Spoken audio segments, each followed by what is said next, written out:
Okay. Well, welcome. Thank you. Thank you so Excited much to for be coming. here. I'm excited to have you. Let's go ahead and start with who are you and what do you do? Okay, well, my name is Stevie Needs. I love it. I actually work in IT Okay. at a large healthcare company. Wild. Wild. It is the largest Yeah. Medi-Cal health plan in Riverside and San Bernardino counties, Inland Okay. Empire Health Plan. We're the health I plan with a didn't heart. realize you work in Riverside. Uh-huh. You work in my hometown. I do. didn't realize that. Wild. Okay. So we provide, Medi-Cal or DSNP covered California to people all the way up to like Needles, California. Wow. So a lot of the underserved population. Oh my gosh. Not a lot of providers. Okay. But I actually do IT for the core claims payment system. Okay. And nowhere near what I studied. I have a master's degree in healthcare administration, but I started in like crisis residential and social rehab Okay. for 18 to 26-year-old transitional age adults coming out of an inpatient psychiatric stay. Oh my God.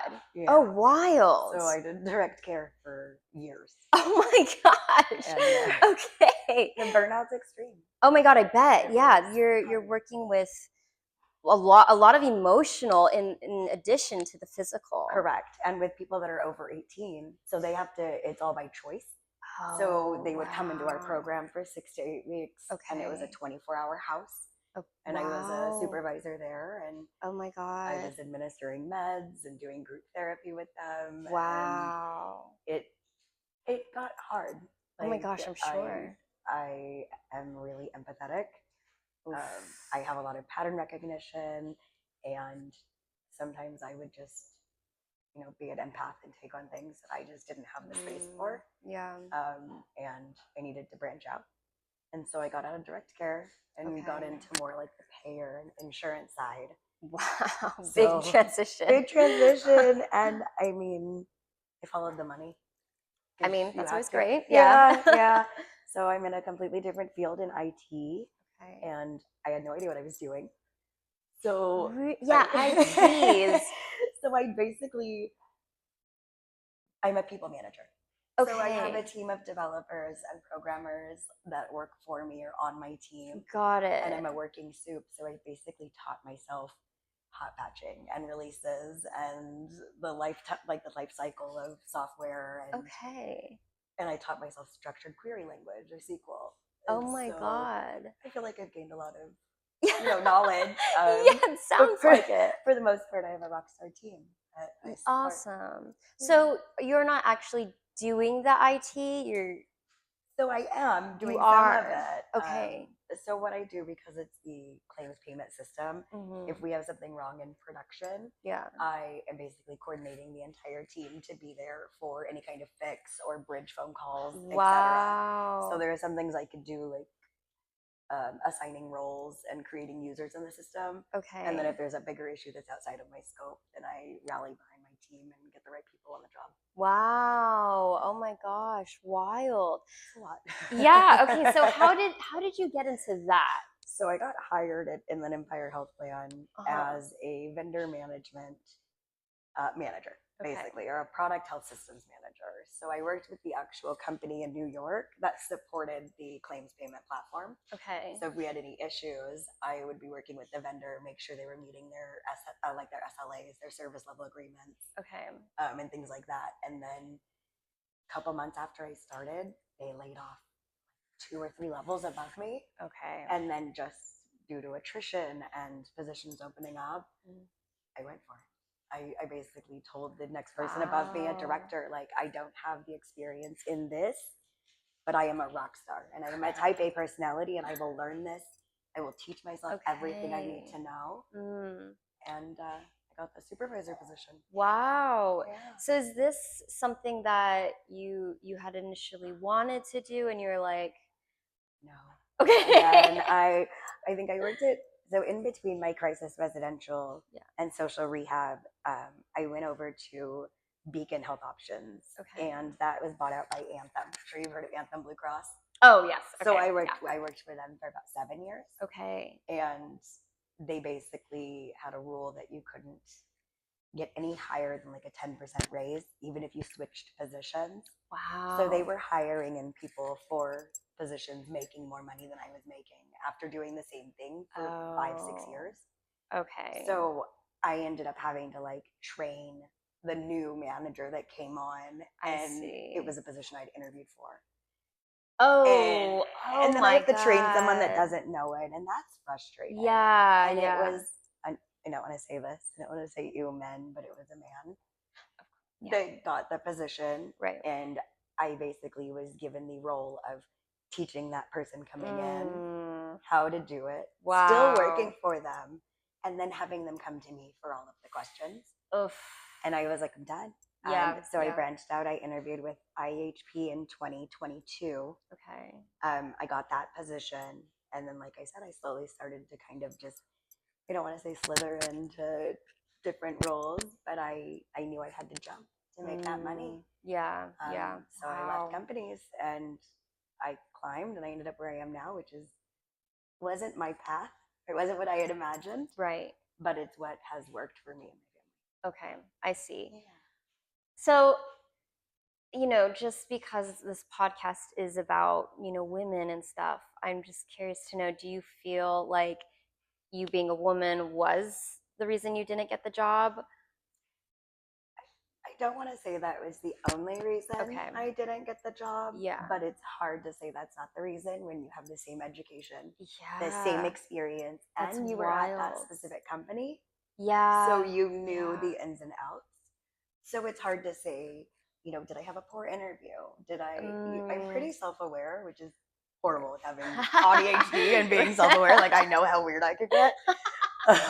Sorry, you're welcome. But it's hard to say that that's not the reason. Okay. But I hate that could be the reason.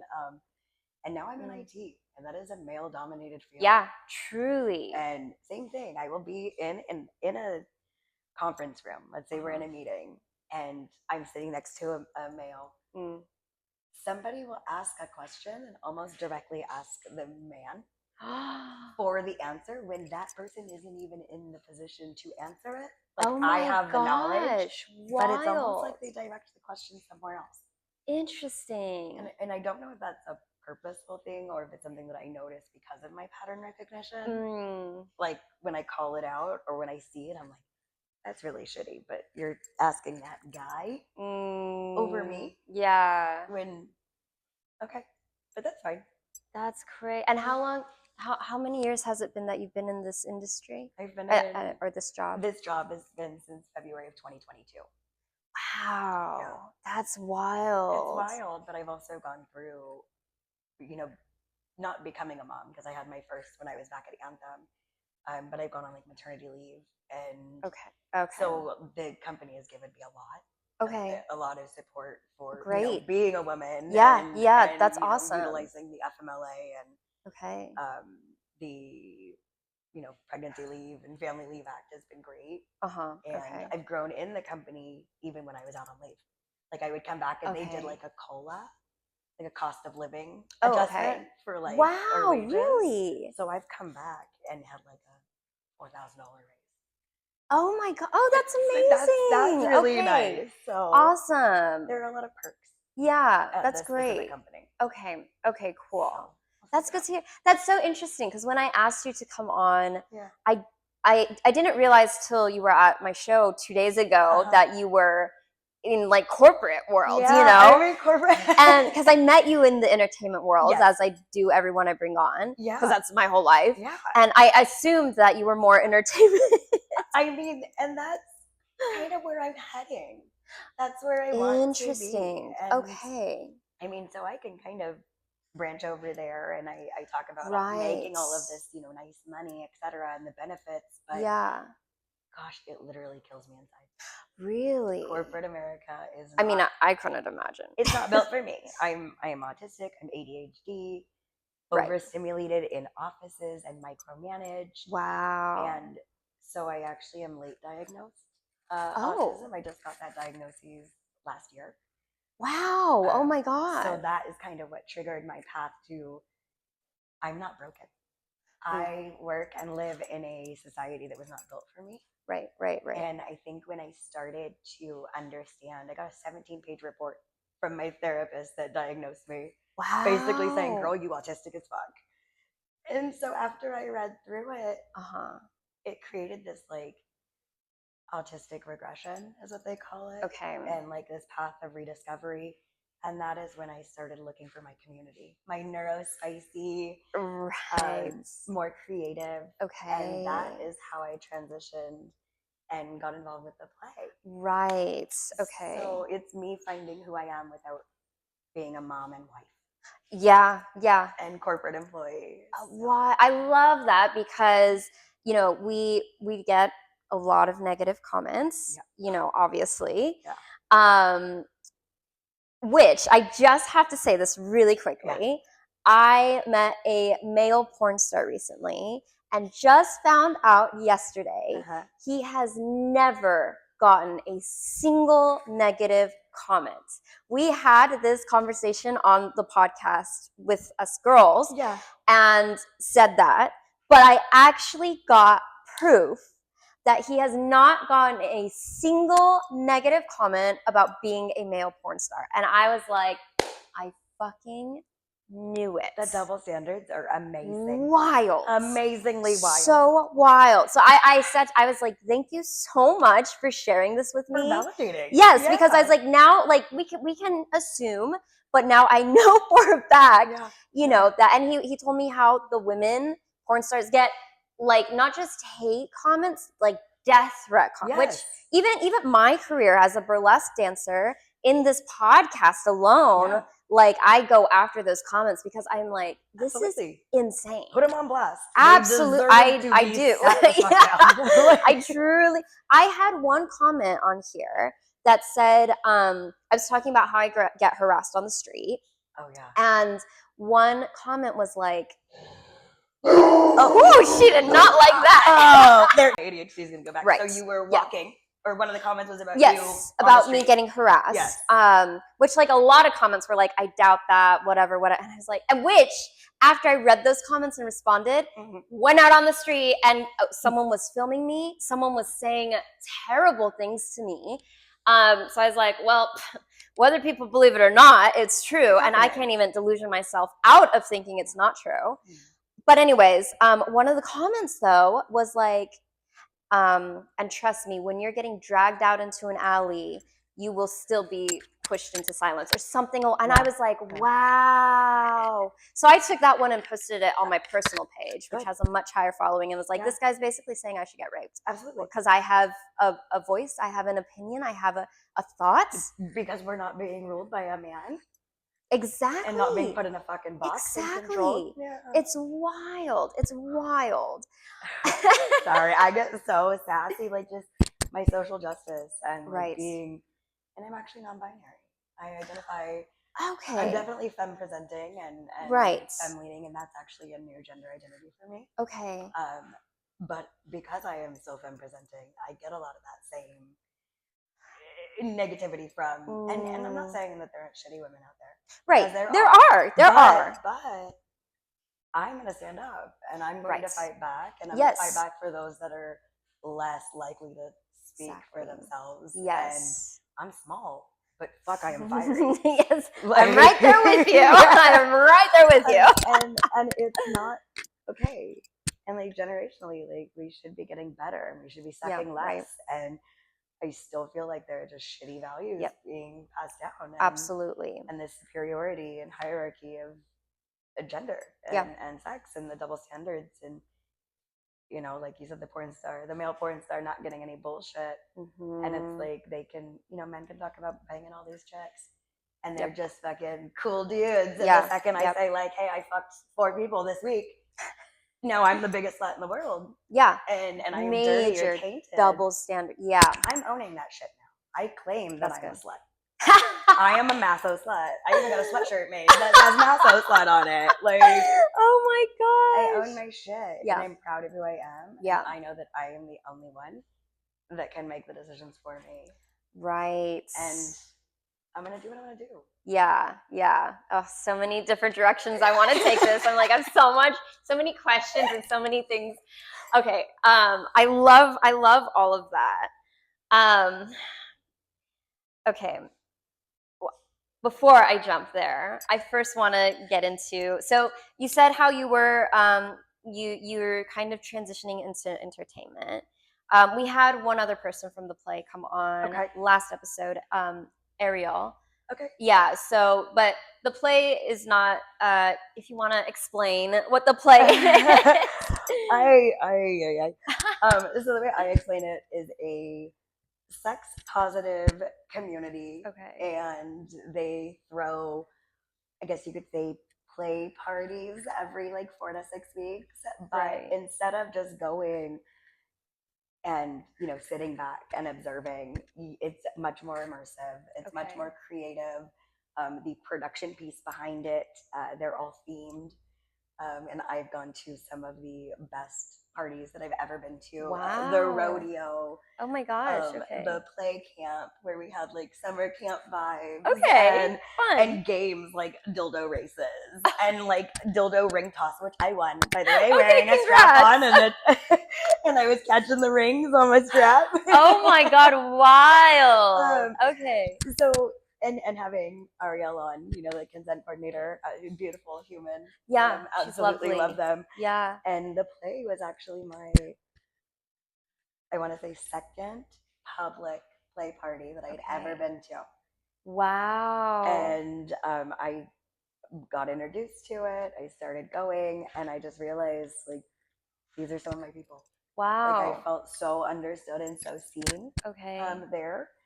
And now I'm actually on the production team. Okay, yeah. So I was gonna ask, what's your job title with them? So I'm just on production. Okay. Production team. We're having a meeting coming up, so I know that they're going to be doing some realignment. But right now, I help with like going to the storage unit, doing inventory with one of my partners, Mr. Spins.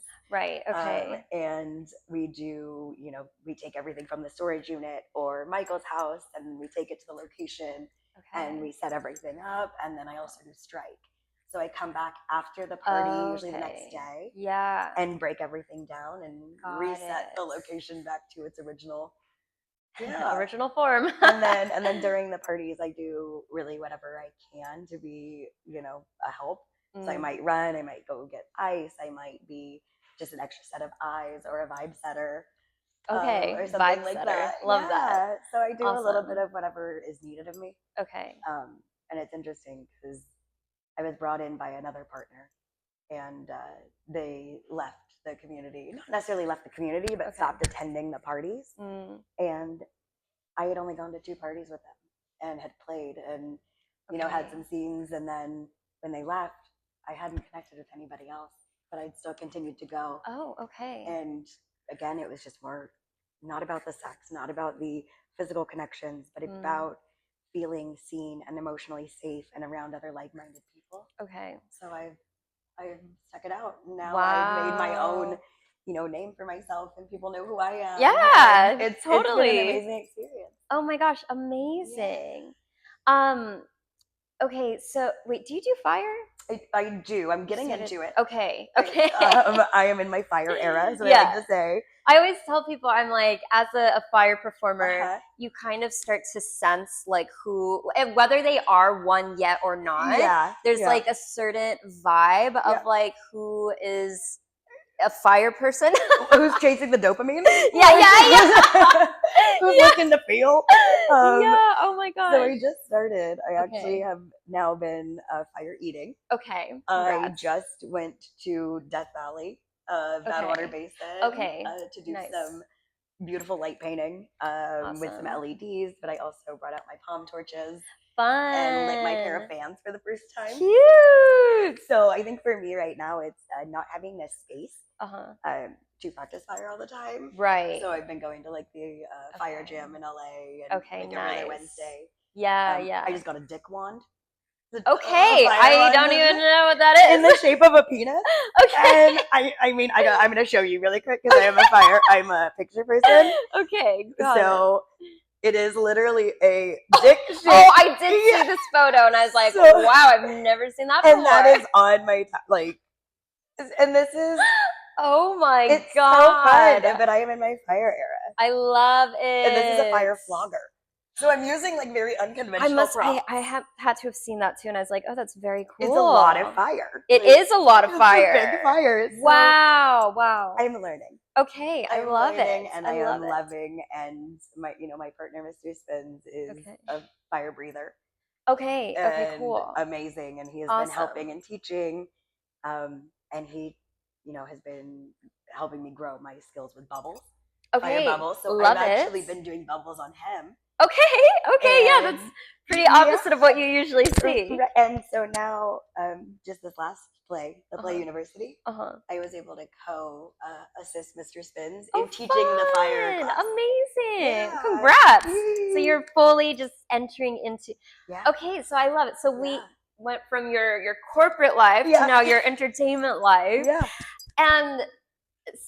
And you're married. Oh, yeah. You're not just married. You said 2 kids?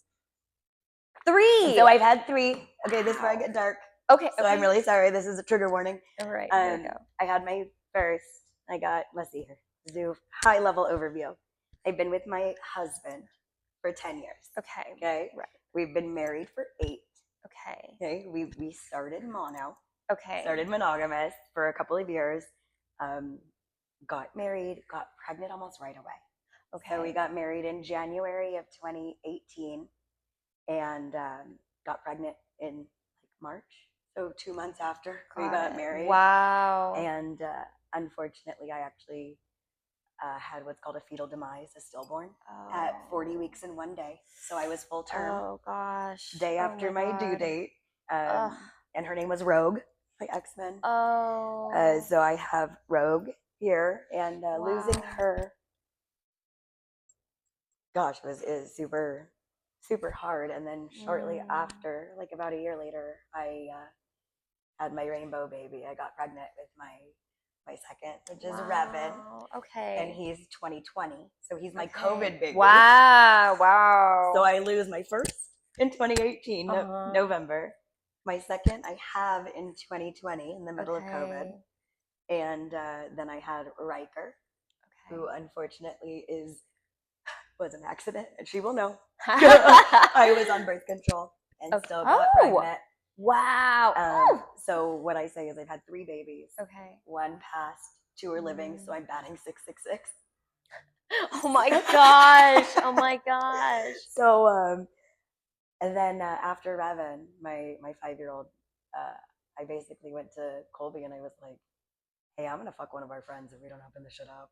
Wow. It was me. Like, I've always been non-monogamous. I just wasn't ethical about it. I was a cheater.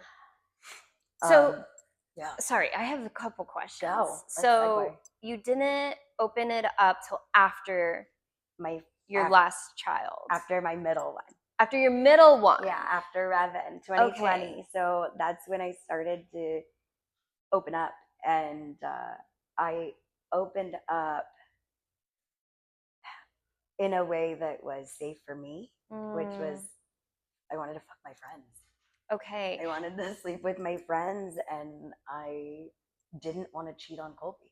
And previous to this, were you cheating on him, or you were fully? No, he's the only. He was literally the only partner. Wow. At that time that I had not cheated on. And how many years into you guys being together? So we met in 2015, so about 5 years. Wow. So 5 years, you were like full monogamous, no cheating. No cheating. Wow. Yeah. And then after the second child, after like I was like, I want to fuck a friend. Wow. I'll take fuck a friend for 400. And was it you had a specific friend, or you were like, I had a very specific friend. And I was like, I want to do this. And guy or girl? Guy. And I am pansexual. So I don't care what's in your pants. I was wondering. I've always at least been bi. I don't think I realized I was pan until I found the language for it. What is the difference between bi and pan? So bi is 2. Right. So you have male, female.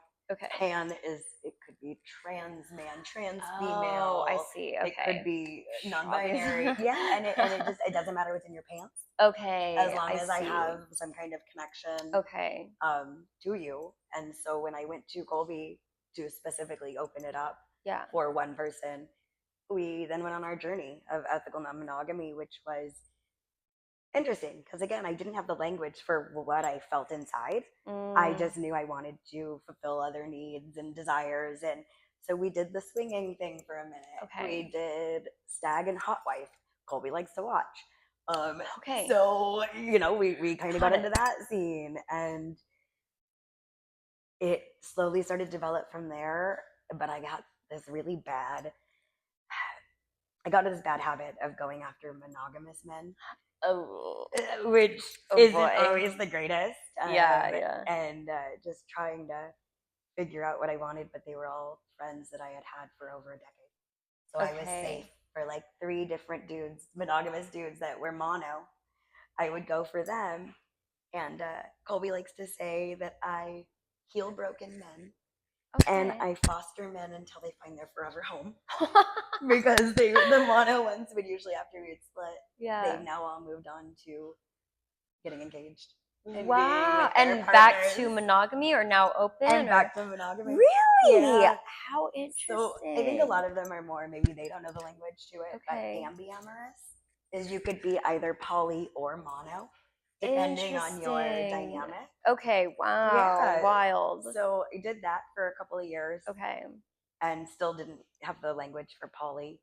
Okay. And then finally I was like, I get it. I wanted to fuck people and I wanted to have those connections, and I did.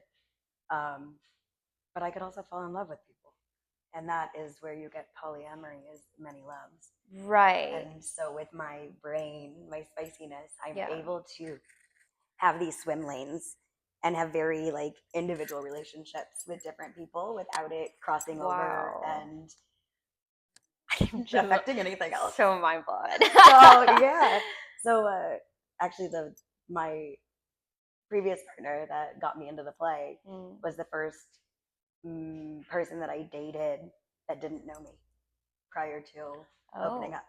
Oh, okay. So it was my first person that I created a relationship with that wasn't a friend and a monogamous man. Oh, okay, okay. Yeah. Like, okay, he was already poly. He was already poly and I was already poly. Okay. And he didn't know me mono. Interesting. Okay. Yeah. So I'm very monogamous by nature. And I can't, like, if I am in love with you, I can't be in love with anyone else. Yeah. I did try one, I tried everything and realized, oh, I just really am what I started as. But I did try once. I was in a relationship with somebody and he wanted to be open. And I was like, well, let's try it because I'm wondering if this is because I'm exposed to it so much. I was like, is this for me? And then I fell in love with the other person, and I was like, this is not for me. And so I broke up with him. I was like, this no. Like, how, like, just out of my own curiosity, how do you like manage being in love with multiple people? Like, I can understand having sex with multiple people, but being in love, I feel. So that's interesting that you say that. Yeah. That's kind of everybody's thing, is I can handle the sex part, but I can't handle the love. Why is that so disjointed for some people? It's literally from how we're raised. We're raised in a mononormative society. And for me, like I said, I think there are multiple types of poly people. Okay. I think there are poly people that are just innately to the core poly. Right. And then there are people that are poly because they're just waiting for the next best thing. And they don't want to close themselves off. Or something like that. I feel like I've met many of those. Yeah. So for me, I'm innately poly. I think for my brain, it just has the ability to keep things so compartmentalized. And a big thing that really helped me was having kids. I didn't have to take love away from Revan to give it to Riker. I see. I love both of my kids, and I didn't start loving Revan less because I'm giving love to somebody else. Interesting. Okay. And when you start to kind of think about that, why would I close off an opportunity to build something with a beautiful human because I met somebody else first. Interesting. Okay, I have several more questions. Yeah, you're good. I am an open book. And if I get off the topic, like, you reel me back in. Yeah, no, it's so like fascinating to me. And I'm a big proponent of being educated. Yeah. And that's why I have this podcast. It's Absolutely. just to learn multiple ways of life, multiple ways of thinking. Yeah. Because how do you even know what you want if you Don't don't know what's out there, you Right. know? Yeah. So okay, so first, Yes. how did you and your husband meet? So we both worked at Knott's Berry Farm. Okay. I was in the Not Scary Farm, the Halloween haunt scene. Right. So I had been a monster. Okay. I had. So you were already in entertainment. Yeah. Okay. From like 2003, I started as a monster, and then slowly worked my way up to management there. Okay. I did Haunt 13. Okay. So I handled like guest concerns. Fun. So again, people interactions. Yeah. And he was breaking and training the horses for the stagecoach at Knott's that goes around. Oh my gosh. And we were actually backstage on the railroad tracks, and I'm walking with my partner, my co-worker partner. Okay, I worked with her really closely. And shout out to Pasta. We were walking on the railroad tracks, and I saw this 6-foot cowboy hat, plaid shirt, cowboy boots walking towards me, and I was like, I want that one. And I pointed, and Pasta was like, he works with my boyfriend. I know him. Would you like me to connect it? And I was like, absolutely. And so she did. She gave him my number, and he was poly. He had already had multiple partners. Okay. And I guess he owed her a favor. And so I was still living with an ex-boyfriend who was extremely abusive. Not a great situation. We had already separated, but we were living in the same house still. And were you guys mono or poly? We were mono. Okay. He was extremely machismo. Okay. He wanted me like barefoot, pregnant, in the kitchen. Like, it was not great. He would rip cigarettes out of my mouth and use his body to like block me in the car. He would like have a loaded gun on the table and like a fifth of Jack, and I would come home and he was just not. Oh my gosh. I'm so sorry. So when I met Colby, I was still living with my ex, and I told him, I was very honest. I'm still living here. I'm not with this human anymore. I need to get out. And Colby had texted me, and my response was, I'm glad you can follow directions, because Pasta gave him my number. And so we decided to meet up in like a little cafe at Knott's, and I couldn't say a fucking word. And I am not speechless often. Yeah, I feel like you like to talk. I could not say a word to this man. I was just looking up at him, and he was like the most gorgeous thing I'd ever seen. Oh. And I'm this little goth girl, and he's this 6-foot, cowboy. Oh my gosh. And from there, I worked my way into his Tuesday night, because he was poly. So I had me on like a rotation, and I was hopping in, after haunt, like 3 o'clock in the morning. Okay. And then I'd drive over. And eventually, I think within maybe 2 months, he moved me in. It was very quick. Wow. And 10 years later, I'm still there. Wow. So, okay. Because my next question was, what was his response when you wanted to open it up? But he was already poly before you. And I was already non-ethically, non-monogamous. I was a cheater, so I had multiple partners all the time as well. Had you ever been poly before, though? I think I was poly, but not knowing the language for it. Okay. And because I had dated multiple people at the same time, maybe I just wasn't as communicative. Okay. And forward about it. So both of us kind of did what we thought we should do when we met each other, was be monogamous, focus on each other. Okay. I mean, within a couple of months, he was like, I'm going to change your last name. Wow. It was very quick. We hadn't known each other long, and we drove up the coast to San Francisco. Wow. It's like, if you want to get to know somebody, drive to Frisco. Wow. Like, you're going to get to talk to somebody. Yeah. How old were you guys at that time? I was 30 and he was 24. Oh, okay. He's 6 years younger than me. Wow. Mm-hmm. And now, yeah. Okay. And now I'm 40 and he's 34. Oh my Yeah. Yeah. Wild. Yeah. Oh my God, amazing. Okay. So then I'm guessing when you wanted to open up, he was probably I I think he was concerned, not necessarily concerned, okay, but so he did have. wanted to make sure we were doing it for the right reason. Okay.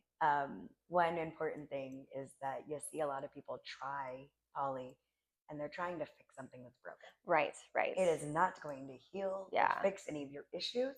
Yeah. If you do not have a good foundation, Mm. adding more people to it is not going to help that Yeah. foundation. Yeah. So I think we needed to really look inside and make sure that we were on solid ground and that the bones were good, and they obviously have been. Yeah, because you've been poly for how many About years 5 years now. Wow. Yeah, and we both have multiple partners. You know, he's got several comets or partners that don't live. You know, one's in Hawaii, one's in Arizona. Okay. One we live with, another nesting partner. Wow. And you know, they kind of float around, and then I also have multiple partners. Also, the other nesting partner is one of my partners. Right. Okay. And So, if you don't mind me asking, yeah, can you list out all your current partners? can I list them? Yeah. I don't know. I mean, if not give names, but but yeah, so I just could like say that I live. My two nesting partners are Colby and Avita Venom. okay. They're in the burlesque. Right. Okay, so been with Vita for about 2 years, Okay. and our daughters too. December. So Oh, interesting. Colby and I actually met Vita the same night, Okay. separately. Okay. I was buying them drinks. Vita is also non-binary, so I was flirting with them, buying them drinks. Okay. Then I was like running back over to Colby and hanging out with him and vibing, and then I'd run back over to Vita, and then a couple hours pass, and then Colby comes around and goes, "Hey, I'm gonna walk this person to their car at the end of the night," and I was like, "All right, cool." And I look, and it's Vita. And I was like, gosh, how funny. "Motherfucker, you be flirting with me and my husband, and we didn't know." Oh my gosh. And so we're actually both dating Vita, but separately. That's So we're not a throuple. Okay. So I'm dating Vita, but you Colby's all live dating together. Vita, and then we all live together. Yeah. So how does the sleeping arrangement? So we have. So when we were in Chino Hills for a minute, they first started staying with us, and we were all in the same bed. We have we have a king size. We have a king size. Okay. Like, it's a good bed. And we would just kind of do this rotation. Like, sometimes I was in the middle, sometimes they were in the middle, sometimes Colby was in the middle. Like, and now that we've all moved to Chino, which happened in October, we're in a much larger place, and we're in a 3-story townhome. Okay. So Vita has downstairs, has a full bedroom, full bathroom, and then you go, the middle floor is like the kitchen, the living room, another restroom, and then you go to the third floor, and we have the kids' room, another bedroom where right now, like, in-laws will come and stay to help out with the kiddos. Okay. Nice. And then I have my room, which is Colby has the stuff there, but Colby gets to float. Sometimes he goes downstairs with Vita. Sometimes he's upstairs with me. If I have a partner coming over, I'll just call or text Colby and be like, "Hey, I need the room," and vice versa. You know, if Vita has a partner coming over because they're also poly, then they'll make sure that they talk to Colby, and Colby's up with me. Okay. Yeah. So is it ever you and Vita that sleep together? Oh yeah. Okay. Just, I mean, depending on. And do you send him to the other room, He or gets to go to the other room? There are times where, like, I'll be down in Vita's room, and you know, usually I'll go down with Vita, and sometimes we're all together. Just if the vibe is there. And but not a throuple, but not just a throuple, as in, like, I have no control or say over their relationship. Okay. At all. They do what they want to do, even though that's my husband, like, legally. I consider myself more non-hierarchical, like a relationship anarchist. So if you put somebody at the top, somebody has to be at the bottom. Right. And I can't really bring my mind to understand that. So instead of being on, like, a relationship escalator, and, like, dating and then getting married, like, I say that I'm building a relationship landscape. So I'm building out this way, and that's so the opposite of how I function, which is why it blows my mind. Yeah, and that's the really cool thing about people is, like, people are different. I connect with you. I respect you. You Same. have very different thought processes. Right. But we get to share in this respectful manner. Yeah, and learn. And learn. Yeah, exactly. And the cool thing about relationships and just dynamics is they're fluid. They can change. Yeah, and yeah, that's true. Grow. Maybe Definitely. an experience. Who knows what's going to happen. 6 months down the line, maybe you do find yourself with an understanding or a different idea of a relationship that you have, and you're like, ooh, maybe I could date these two. Well, you never say never. Never say never. Fair enough. It can change. Things do change. That is very true. But yeah, I mean, it works for us. I mean, that's. And then I have other partners. You said to list yes, them all. Yeah. I have 2 that I live with, so 2 nesting partners. Then I have Mr. Spence. Right. Who I've been with for about a year. Okay.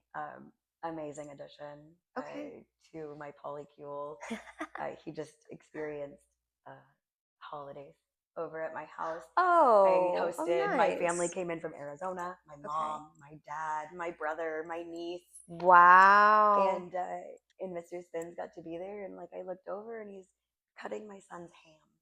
Oh, that's awesome. These are people that are showing up for me and my family, and and really important to me for very different reasons. And all of my relationships, I don't have a playbook. They're not the same. My relationship with Colby is different than my relationship with Vita. My relationship with Mr. Spins is different, and then I have several play partners. Okay. For different reasons. I have a rope top. So when I want to do shibari, I'll go with that person. Okay. I have other partners that I'll go play with in different areas, Hollywood, LA, Marina Del Rey, and float around because I'm building connections, and I don't want to cut myself off to growing and meeting awesome people. So you have 3 relationships, of commitment of sorts, and then you have your my play, whatever you want to call it. Fun partners. I have a couple in my back pocket. Okay. A couple dudes. Still got some of the monogamous ones because I'm an idiot. Keep them somewhere when I need it. But again, I'm searching for that dopamine. I am go all the time, and interesting. I am just drawn. I think my hobby and my passion is people.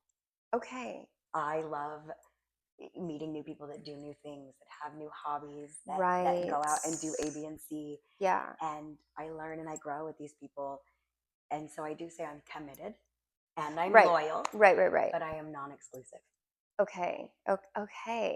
So, and then I'm also curious, because, I am, I keep saying it, and I don't mean to keep saying it, but again, I'm monogamous, but I end up monogamous. Yeah. How often I say I'm autistic or I'm poly. Yeah. We can't do without labels in this society. So yes, right. And two, maybe it's from doing the podcast that I sometimes repeat things, because when it cuts up in the reels, it's I feel like the reel doesn't have that context. I'm like, well, I'm just going to repeat it. And I'm sorry, I am so sassy. No, I love it. But because of my job, as a burlesque dancer, as a model, all these things, I end up in these polyamorous communities a lot because, I know the people from the play because I performed there, and who doesn't want to see a girl do some flips and, get down to pasties and underwear right before they fuck other people. Exactly. Exactly. Thank you. Preach.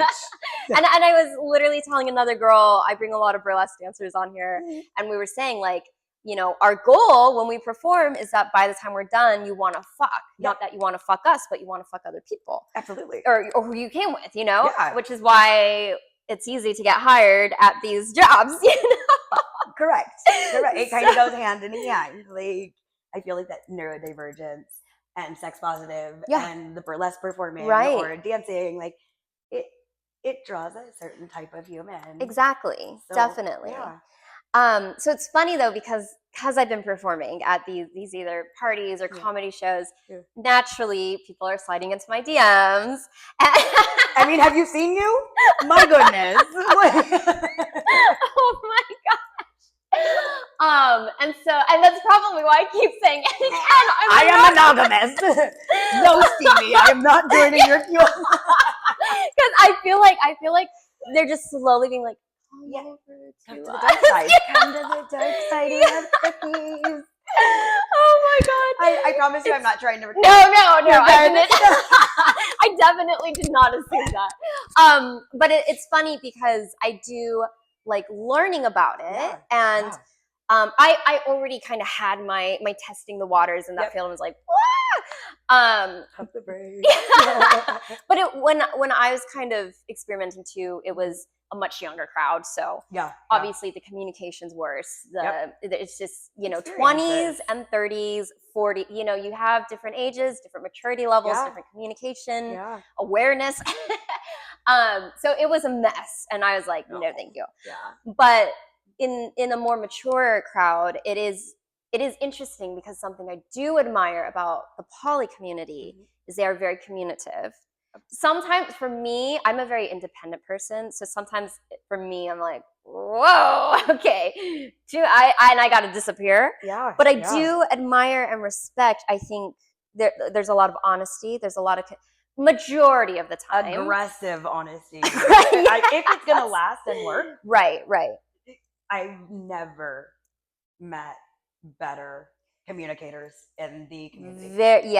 And I in the past, and even still sometimes I get overwhelmed and I do disappear on people for a while, but I also come from an Asian culture, which communication, there's no it's like you have no feelings, you have no voice, you will be shut down under all circumstances. And I think that's one reason why I have an appreciation of the poly community, because I honesty is very important to me. And seeing such healthy communicators. Again, sometimes I'm like, whoa, why are you calling me every day? I hear that. Which is another reason why I couldn't be poly, is like, I can barely handle one relationship. And some of them are not good. Some of them are not good communicators. I think, again, it's, for me, I am so blunt. I think a lot of my neurodiversity, the autism, the ADHD, the ADHD is like, I cannot read between the lines. I feel like a lot of people are so kind and soft. They filter or change language to not offend other people. And they want you to read between the lines and find out what they're really trying to say. And I'm like, bro, I'm autistic as fuck. Just tell me, do you like me? Do you not? Do you want to fuck? Do you not? Like, clear, like, boom. And so it's like, I can't filter myself. I am blunt. So for me, it just works. That makes sense. I had to learn how to communicate. I've always been like this. Take it or leave it kind of thing. So I'm curious to know, because you said you have, you tend to go after the monogamous from time to time. So my question of curiosity is in that, and you had stated, what did you say? You said something like, I don't know, something that like you shouldn't or something. So I guess my question is, like, do you find that if you go after a monogamous person, you put yourself at risk of getting hurt, or you put potentially a messy situation, or at risk of them getting attached to something that can never be? I think that, I mean, everything you just said is yes. The answer is yes to all of it. But you're gonna get hurt, whether it's a monogamous relationship, a polyamorous relationship, if you're not connecting with the right person. You can be mono all you want, but do you really have a full understanding of what another human is doing? Are you safer because you're monogamous? And no. Am I safer because I'm in a poly relationship? No. And one thing that people have said, when I've gone through breakups in my poly relationships, it's, oh, well, you have other partners, so you'll be fine. You could fall back on. No, but this one was different. This one is different. I have a Interesting. different connection with each human. Okay. And whether they're mono or not, I don't think I'm going out and looking for it. Uh-huh. I think for me, it started as a safety because I knew them.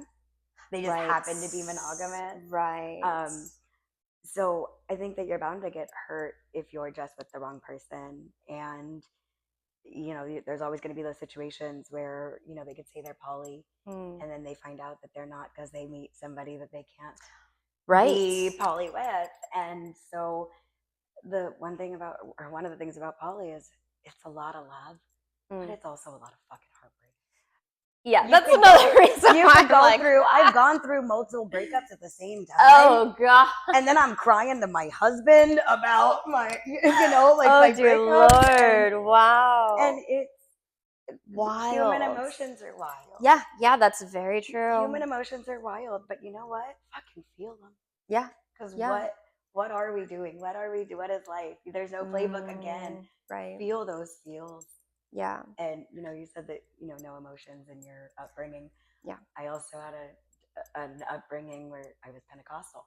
I was raised Me too. Pentecostal, Okay. speaking in tongues in Arkansas and Oklahoma. Okay. Yeah, I was about to ask, what's your background? Okay. So I also, was different, and I know that. And then I was, I guess maybe raised. I don't want to say. Yeah, my parents did the best they could with what they had, Right. but there are a lot of situations where I was too much, and I was just. I understand. I was neurospicy, and maybe I was somebody that just didn't understand what my body was feeling. So I had a lot of lash outs or a lot of like insta bitch kind of attitudes because I was overstimulated, and I was told, sit down, shut up, be quiet, right, stay over there, follow the rules, follow what the Bible says. I was raised in private Christian school for a little bit in La Habra. Okay, wow. So again, following so much structure and rules, and for me, it's like my autism wanted structures and rules, but my ADHD is like, fuck that, don't cage me. And it's this constant, two operating systems working in the same, computer that just shouldn't be working with each other. They're constantly in a battle. And for me, I am so happy that I'm finding who I am and able to feel feelings that I was embarrassed about before, or I wanted to shut down or filter or close off. Because fuck, feelings, sometimes you need a good fucking cry. Yeah. And for me, heartbreak has only brought, love, loss, neurospicy chaos. Like I've got a lot of it. What is neurospicy? Neurospicy is okay. So I say that I am neurospicy. Neurodivergence just means I am different than a neurotypical. Okay. And I just like to say that it brings a little bit of spice. Okay. So like some people in the community say it's like a neurospicy, just a little bit of a different brain. That works differently, and that's how I refer to my neurodivergence. Got it. I have noticed that I feel like the polyamory community is almost overeducated on all the different mental health. ADHD, neurodivergence, PTSD. Yes. I'm part of all of the ABC. Not like I got LGBTQ, ADHD. Oh my gosh. Go through it, but also it's. I want labels because it helps me find people that are like me, but I also don't like labels because it puts me in a box. Right. I relate to that heavily. But I have a book. I do a lot of self-educating. Okay. I have a book, Neurodivergence and Ethical Non-Monogamy. Oh, and that connection. So again, I think sometimes it's just the way some of us are wired. Right. That we could do this naturally. Yeah.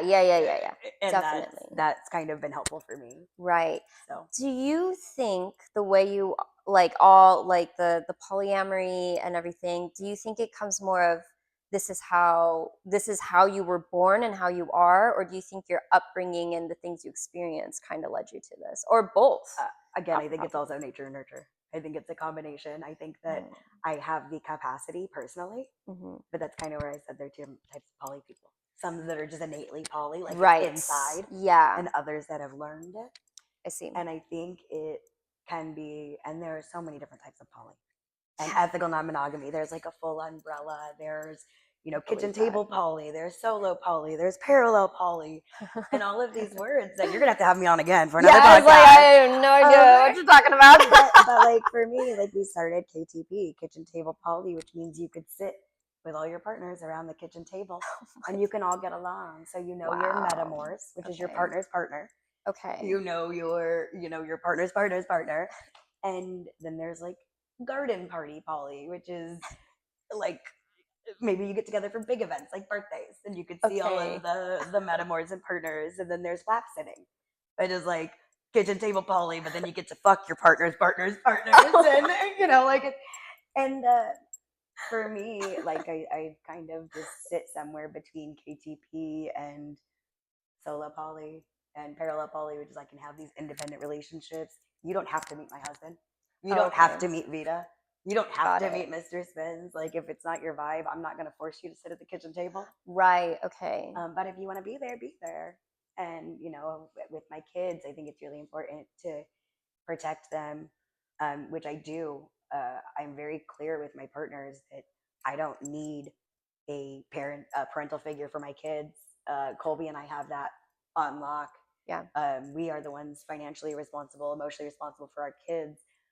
But also, if you would like to be involved and you're going to be a committed partner for, we see that I growth in that long see. term. Okay. We tell people if you're going to come over before 7 and come to the house, it's not going to be like a random, but if you want to come over before 7 o'clock before the kids go to bed, I expect you to be kind.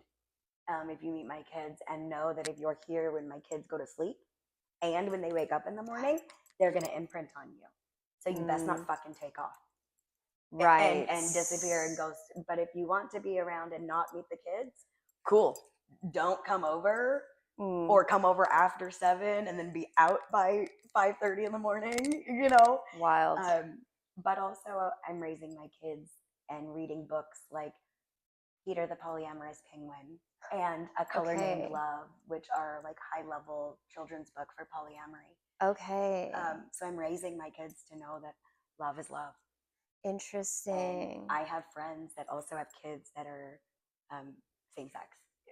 So I have couples that are Right. female. They've had IVF. Their kids are my kids' ages. Mm-hmm. And how am I going to tell my son and my daughter that their relationship is valid and okay? Right. Right. If I'm not expressing that your dad and my relationship is also valid. Yeah. Yeah. Yeah. Yeah. With other people. So we read things like The Color Named Love is everybody brings a color in, and if they leave, that color doesn't go with them.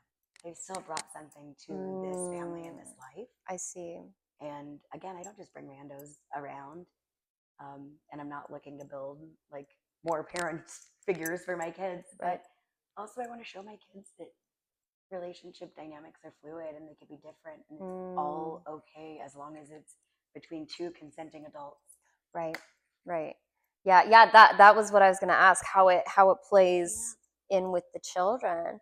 Some of my partners have met him. Some of my partners haven't. And Right. they never have to. Yeah. So like with Vita, because she lives with you guys, how is that dynamic explained to your kids? They are absolutely bonus mom. Vita is mama. Okay. To my kids. Wow. Vita's been around since my youngest Riker was probably like a couple months old. Okay. And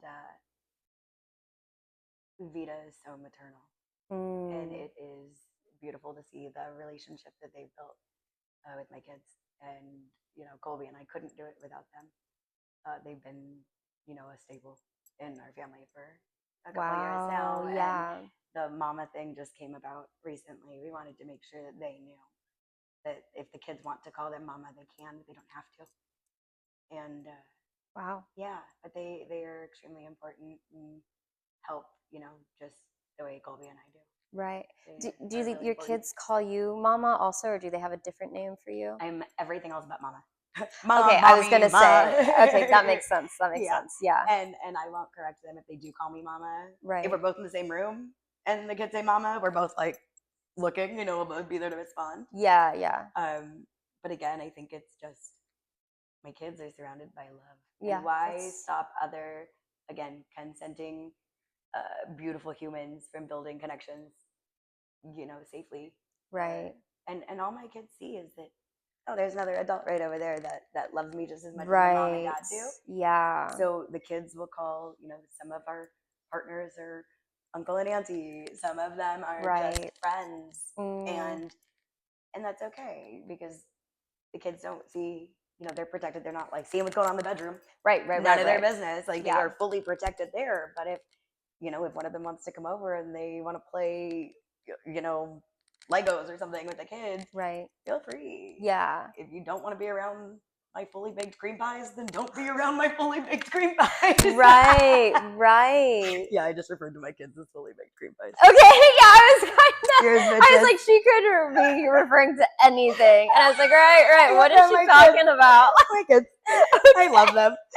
Oh my They are God. a fucking lot sometimes. Though. Never Yeah. too much. Okay. Never too much, but I, parenting is fucking hard. I'm sure. I mean, that is one beautiful thing. You have a lot of support to help, which is nice. They say it takes a fucking village. Yeah. I mean, that my is family very cool. moved to Arizona like a year ago. Wow. So it's like I don't have that support. Okay.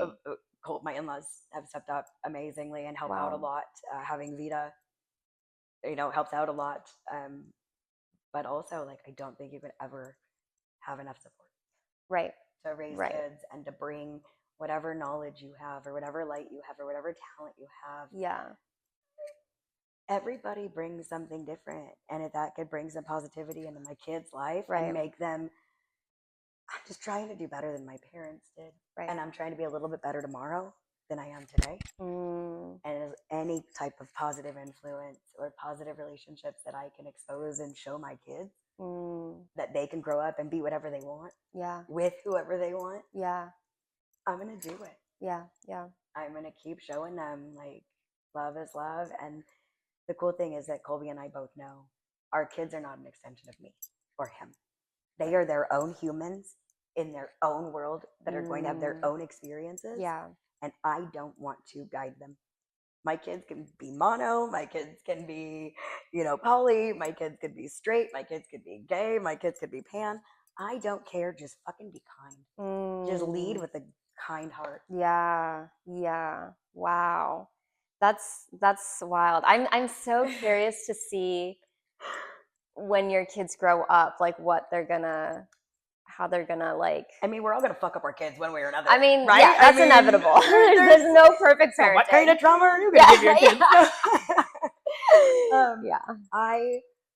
It's really funny because Rev is my 5-year-old is like, he wanted a unicorn birthday. He wanted this. He looks at like a little boy on his like game that he's playing. He's like, that is a handsome man. And then like, okay, so we're taking like notes on our phones, and it just says, I have access to it. Vita has access to it, and it just says proof for Revan. Like when he gets old enough and comes out and says that he is old, I'm like, okay, we like, we were like, his little pop tip when he stands. Oh my gosh, I'm dead. How funny. But you know what? Whatever. Yeah. I don't care. And I came out to my parents and like my brother when I was young that I was bi, not understood. My brother was like, no shit, Sherlock. Like, we know you're gay. Like, duh. And my parents just didn't really get it. Yeah. And so for me, again, I never felt safe and just only came out being poly publicly, like my family, a little over a year ago. Wow. So, wow. Okay. Yeah. So it's on like all of my socials. Okay. It's on like my Insta, my Facebook, where I have my family as friends. Wow. I was trying to not come out with my grandparents still alive. Okay. I wanted to kind of respect the Pentecostal, super religious. Totally. Excuse me. I couldn't wait that long. Like my grandparents are still alive over there. Oh my God! And sorry, Mimi and like, Papa. Surprise! Cheers. Meet the real me. I'm poly as fuck. I'm queer, and I'm not gonna hide that anymore. I hid who I was long enough and was literally dying inside. I'm done making myself small and digestible to appease other people. Right. And disrespecting and not honoring who I am. Definitely. Well, good for you. Yeah. I think I own it. I'm basically like, fuck you. This is who I am now. Yeah. And before I was still loud, fuck you. But hid who I was. Oh my gosh. Yeah. Amazing. I mean, I'm just, again, I don't know what we're doing, like, with life. Who of us actually does? We don't. You know, we really don't. And that's the beautiful thing about, you know, again, educating yourself and just knowing there are different ways to live. There's different walks of life. None of us know. None of us know. None of us know, when it's nobody else's fucking business how you're gonna live your life, as long as you're not harming anyone else. And everything that you are engaging in is consensual. Then fucking stay in your lane and mind your business. Amen. Hallelujah. Well, I think that's a perfect note to wrap it up on. So thank you so much for coming. This was awesome. This, like, I feel like I do have more questions. I'm like, wow, we might have to do a round 2. I would be happy. Maybe I'll bring Colby and be next I love time. it. Yeah, definitely. Thank oh you. my gosh. Yeah. And we'll see the rest of you in another 2 weeks for another episode. Yay. Bye.